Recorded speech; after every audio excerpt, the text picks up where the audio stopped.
Hey there, this is me, Dave Jacobs. You're listening to Mini Pod, no fluff, just good stuff in under 5 minutes, I hope. Try not to hold me to that, but I'm going to try and come in under 5 minutes. Actually, this is episode, 98, which is part 2 of episode 97. So if you didn't hear episode 97, you might want to go back and listen to that. Let's see, what did I talk about there? Oh, how to limit, this was episode 97, how to limit offending people. And now with this next episode, part 2, episode 98, it is how to respond when you've already offended someone and they've let you know it. Here are 3 steps. Number 1, resist the temptation to become defensive and justify your actions.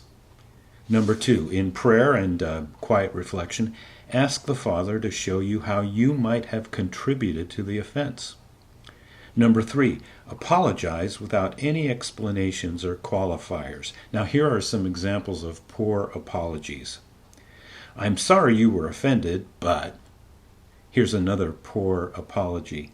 I apologize, but... Now see, here the good rule to live by in regards to apologizing is that if you use the word but, you're going to come across like a but.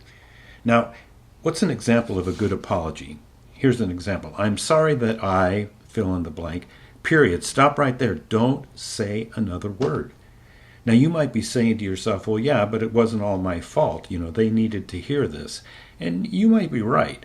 But you'll probably have an opportunity to revisit whatever it is you think they needed to hear. Do your best to clear the air and approach the matter another day, another way. Another good rule is to remember that an offended person will not objectively listen to anything you have to say to them until after, and maybe not even then, the offense has been cleared up. Now here are some final thoughts about people we've offended. I was once told by somebody that an offended person can never really be a loyal person. Now, I know that sounds pessimistic, and it seems to discount the ability of Jesus, to change a person's heart. But apart from a heart change, I think I would agree. It takes a mature Christian to truly walk away from offense and embrace trust and faith in the person that offended them. Plus, some people are offended and they don't realize it. But eventually, like poking a sleeping dog, something's going to poke them and they're going to wake up and bite you.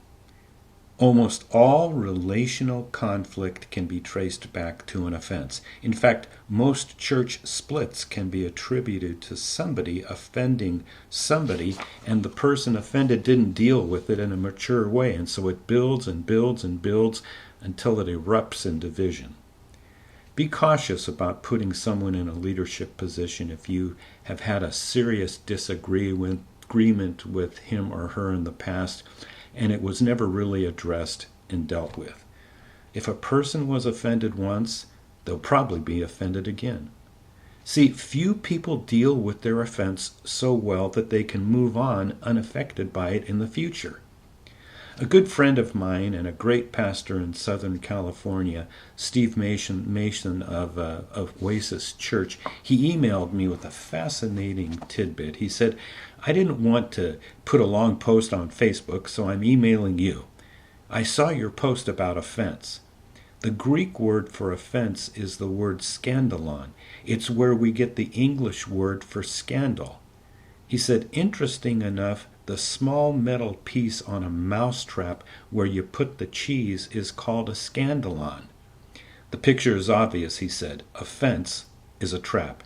If you take the bait and become offended, you're going to be the one who ends up being trapped.